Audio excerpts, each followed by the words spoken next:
Coming up next on Michigan Replay, highlights of the Wolverines' Big Ten battle against Northwestern. We'll also show you when the good times roll in collegiate football. And we'll have a scouting report look at the team that wants the jug back. The Golden Gophers of Minnesota, Michigan's next opponent. All that and more coming up next.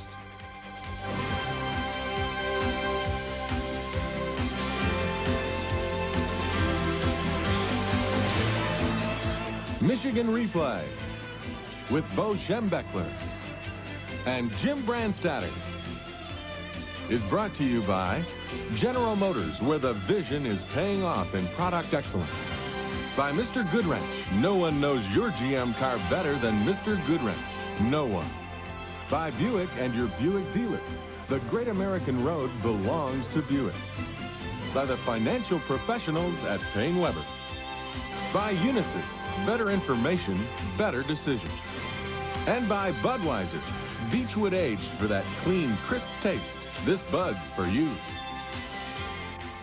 Hello, everybody, and welcome to Michigan Replay. The Wolverines of Michigan defeat Northwestern on Saturday, 52-7. It's nice to have one of those, a breather, if you will. Well, it's. I think it's nice for the players. I don't know whether the coaches enjoy it as much as the players.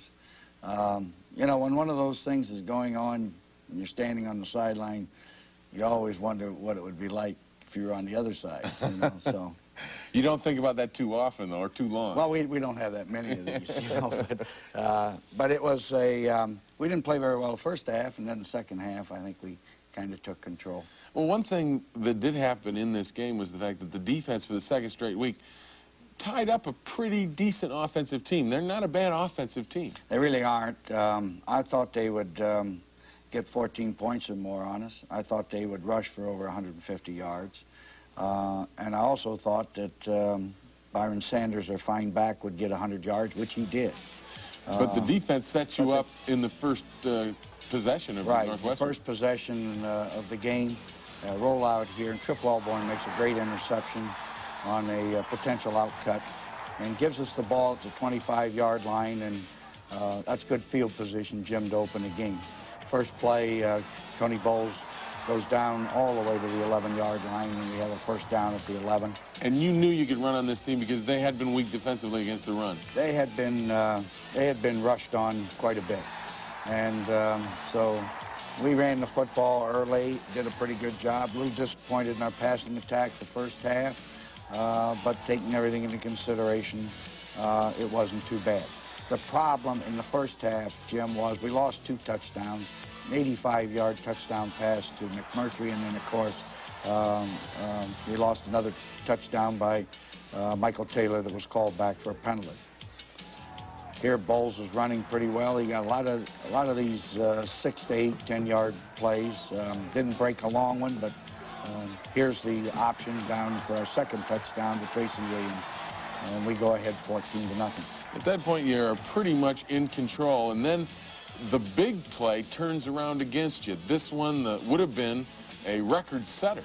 It's a great play by Michael Taylor to Greg McMurtry, 85 yards for a touchdown, and we had an illegal man downfield. You can't make those mistakes. In a game like this, it doesn't kill you. In a tight ball game, that'll beat you. We come back and run again. Here's Tony Bowles again, breaking outside. Tony Bowles is running the ball a little harder this week, I thought, inside the tackles. I thought he ran a little harder. This is a shovel pass to Gerard Bunch, and he goes across the 50, not quite enough for a first down. But on 3rd and 1, Tony gets hit in the backfield here and does a great job breaking free. This is one of his better runs right here, and picks up a first down. The one thing about it, though, is that this drive offensively pretty much stayed mostly on the ground. On the ground, and we got down in there close, and then we just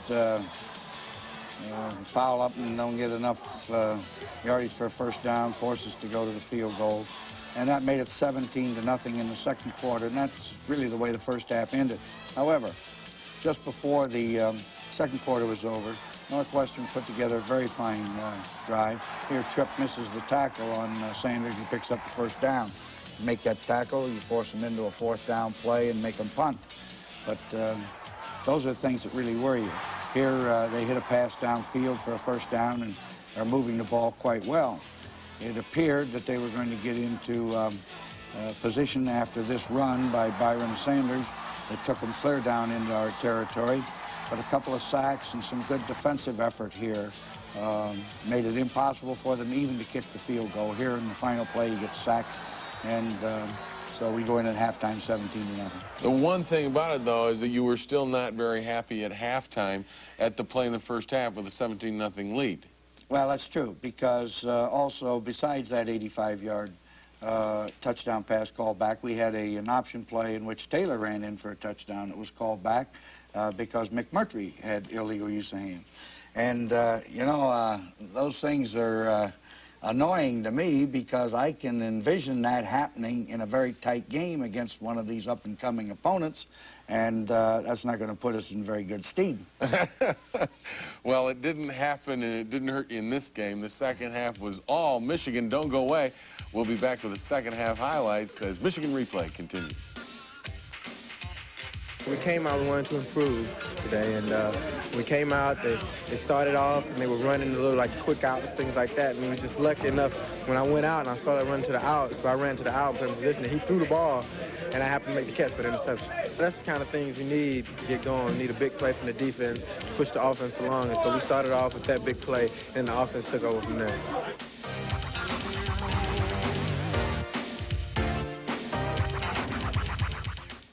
At General Motors, a new partnership is taking shape. Hey, how'd it go on the new job, son? Not bad.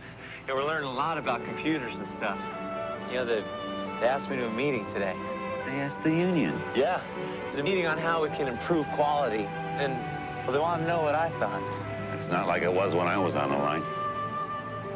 You know, I had a pretty good idea. At GM, the partnership is working. The vision is paying off. How will you live in the next century? Suddenly, life will be more comfortable, smoother, and quicker. Introducing the new 1989 Buick Century with premium features you expect from the best-selling Buick on the American road.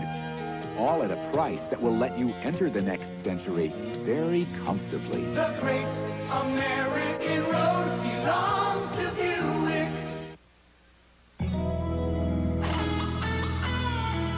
Somewhere, right now,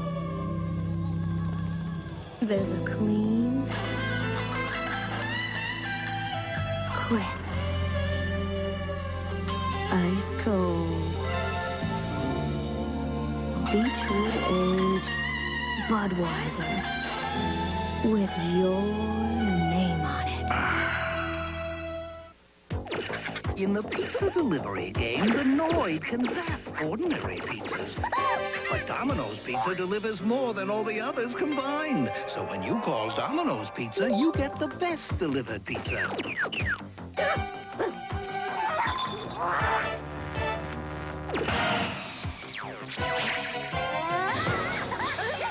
The Noid just can't beat the best. Domino's Pizza. Nobody delivers better. I'm not as talented as other running backs that we have. I'm using my power more than I do quickness and agility. So mainly that's the only thing I can do. I mean, you know, if I have a few moves, but most of the time the best thing that works for me is just to either run them over or help, you know, carry them or something like that. But I'm just not that talented as the rest of them, and that's my style of running. Certainly talented enough, Jared Bunch is, as the Wolverines had a 17-0 lead at half over Northwestern. But you still weren't happy, as you told us before the break, and they seemed to pick it up a notch or two in the second half. What went on in the locker room? Did you get after them a little? A little bit, only because in the first 30 minutes, although we led by 17 points, I'm not sure that we really improved ourselves as a football team. We had 30 more minutes to do that. And we want to eliminate those mistakes. We want to score, and we want to play good defense. And we did that, I thought, the second half. In the second half, you came out in your first possession. I thought it was workmanlike, and it kind of picked up the pace offensively. That's right. It was one of those, you know, hitting the places along the front that were giving us an opportunity to run and run a few draw plays in here. run the fullback a little bit. We hit a pass, but not. We didn't throw that much. I think this is the only pass on the drive, really. Yeah, it looks like you almost told the offensive line, hey, let's go to work. We're going to keep this on the ground and get it done. Yeah, let's get it done. Here, Gerard Bunch kind of underestimates himself as a runner. He's a pretty good, powerful runner. He's got good speed for a big guy.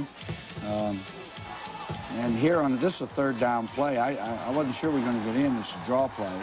And Tony spun and got into the end zone for the touchdown. Defense does a job, and for the first time now, your special teams come through. Well, we felt we ought to get a return, either on a kickoff or a punt this week. We've worked hard on it and felt we could do it against this team. And here, Johnny Colasar with a couple of blocks goes all the way down inside the 5-yard line. And it looks like you've been close on a couple of returns, both punts and kicks, just never got them. And this was well, the last couple games, Jim, we've been playing a lot better. We've had some good returns, not long, but you know, 6 to 10 yarders that help you offset the long punts. Tony Bowles goes in to make it 31-0 after the punt return, and you're really in control now. And this had to be disappointing because they put on a drive. Well, you know, once you get up 31 points, all of a sudden, in my judgment, the defense relaxes a little bit, and when they do, this team is capable of doing something about it, especially when they have a runner like this, Byron Sanders, who got 100 yards, the first back this year. And you challenged the defense to stop him, too, didn't you? Yeah, I did. And they didn't get it done. Here's a delay over the middle of the tight end. It was a good play for them, got him down in close. And this is the touchdown. They ran it in and threw the ball over here on an out cut, and we didn't do a very good job of covering it. And we're in man coverage there, and we didn't get that man coverage in. 31-7 at that point, but then you come right back, and the offense continues to work well. Right. This long pass to Colasar on a corner route that got us big yardage, really. Back to the fullback again, and he lumbers through there for some good yardage. We ran pretty much easily, Jim, but not for the great big plays. You know what I mean? We didn't get a 25, 30-yard gain. And were you looking for those? Yes, I thought we should have gotten against them. This team? I felt we didn't block quite as well as we should have downfield. And here's your razzle-dazzle. No, not really. It's a little reverse play, and Colasar goes in standing up for a touchdown. Let's put it this way. It's not every day you see that from a Michigan team. Well, really, it's the same play we've been using with a little different wrinkle, off a little different play. Got a chance to play some reserves. Right. This is Alan Jefferson. I think he had 10 carries in the game. And Demetrius Brown's at quarterback. And here the big fullback lunges in for a touchdown, and it's 45-7. And this is key to get some of those guys some work, especially Jefferson and Demetrius Brown. Right. I thought Demetrius played a real fine game. He had 5 out of 6 passes. Here's one of them to McMurtry. Ran the ball well. He took 2 drives, long drives down there, and scored with them. And one with the second unit. Here he hits Danny Jokic on the sideline for a first down. And then we go to the goal line, and this is Alan Jefferson going in for the final touchdown.